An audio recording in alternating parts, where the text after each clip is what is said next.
Bonjour à toutes et à tous et bienvenue dans cette vidéo dans laquelle nous allons découvrir ensemble comment calculer une probabilité avec un tableau à double entrée. Mais pour commencer, place tout de suite au sommaire de cette vidéo. Dans la première partie, nous donnerons quelques définitions, quelques mots de vocabulaire propres aux probabilités. Ensuite, nous verrons comment utiliser un tableau à double entrée à l'aide d'un exemple. Et enfin, pour terminer, ça sera à vous de jouer en vous exerçant au travers d'un jeu. Et c'est parti, place aux définitions. Nous appelons expérience aléatoire une expérience dans laquelle le résultat est le fruit du hasard. C'est par exemple le cas du jeu pile ou face, du tirage du loto ou encore du lancer d'un dé, et avec à chaque fois aucun trucage bien entendu. Ensuite, nous trouverons les issues qui sont en fait les résultats de cette expérience. Dans le cas du lancer du dé, celles-ci seront 1, 2, 3, 4, 5 et 6. Puis, il y a aussi les événements qui seront constitués de 0, une ou plusieurs issues. Selon le résultat de l'expérience, nous dirons que l'événement est réalisé ou non. Par exemple, nous pouvons avoir l'événement A qui correspondra au fait d'obtenir un nombre pair. Dans le cas du dé toujours, les issues concernées sont 2, 4 et 6. Et enfin, pour terminer, nous dirons que des événements sont équiprobables s'ils ont la même probabilité d'être réalisés. Et voilà pour nos quelques mots de vocabulaire. Place alors à l'utilisation d'un tableau à double entrée. Un tableau à double entrée permet d'étudier une expérience aléatoire à deux épreuves, c'est-à-dire la succession de deux expériences aléatoires. Par exemple, imaginons le lancer de 2 dés. Dans le tableau à double entrée, nous pouvons représenter le dé numéro 1 en vert dans la première ligne avec ses 6 issues possibles. Même chose avec le dé numéro 2 en bleu dans la première colonne avec aussi ses 6 issues possibles. Si nous lançons les dés et que nous obtenons 1 avec les deux, alors l'issue correspondante est 1, 1. Si nous obtenons 2, 1, alors l'issue sera 2, 1. A l'inverse, si nous avions obtenu 1, 2, alors l'issue aurait été de 1, 2. Et dans la même logique, nous pouvons continuer à compléter le tableau. Nous obtenons alors ceci.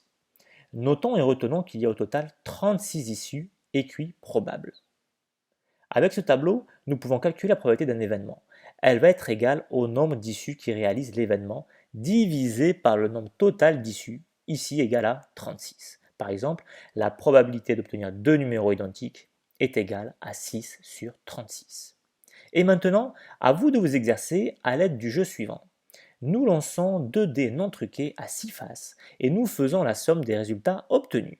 Question, les sommes possibles de cette expérience sont-elles équiprobables? Sinon, quelle est celle qui a le plus de chances d'être réalisée? Pour répondre à ces questions, vous allez avoir 5 secondes pour faire pause. Lorsque vous aurez fini, refaites lecture pour voir la correction. C'est parti, à vous de jouer.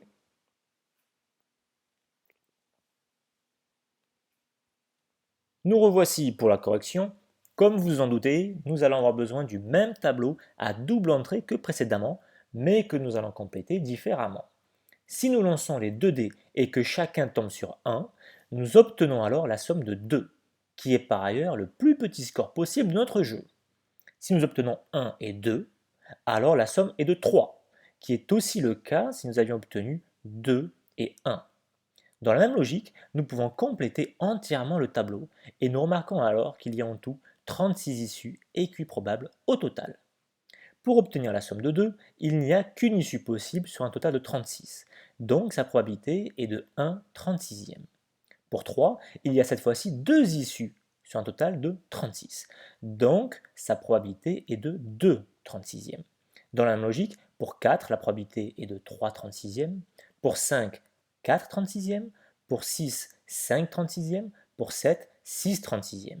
Nous remarquons que plus la somme est élevée et plus le nombre d'issues possibles pour la réaliser est important. Mais attention, passé 7, cela n'est plus vrai. En effet, le nombre d'issues pour réaliser les sommes allant de 8 à 12 vont en diminuant. La probabilité de réaliser la somme de 8 est de 5 36e, 9 de 4 36e, 10 de 3 36e, 11 de 2 36e et enfin 12 de 1 36e. Au passage, remarquons que si nous faisons la somme de ces probabilités, nous obtenons bien 1. C'est une bonne manière de vérifier si nous ne sommes pas trompés. Et quelle conclusion tirer alors de ce tableau? Tout d'abord que les sommes possibles de cette expérience ne sont pas équiprobables. et ensuite que la somme 7 est celle qui a la plus forte probabilité d'être réalisée. Nous avons donc les réponses à nos questions initialement posées. Pour aller plus loin, après le 7, ce sont les sommes 6 et 8 qui ont le plus de chances d'être réalisées avec des probabilités qui sont égales. Puis, ce sont les sommes 5 et 9, puis à égalité 4 et 10, s'en suivent les sommes 3 et 11, et enfin pour terminer, les sommes 2 et 12. Voilà, c'est déjà terminé. Vous savez désormais comment étudier une expérience aléatoire à deux épreuves à l'aide d'un tableau à double entrée.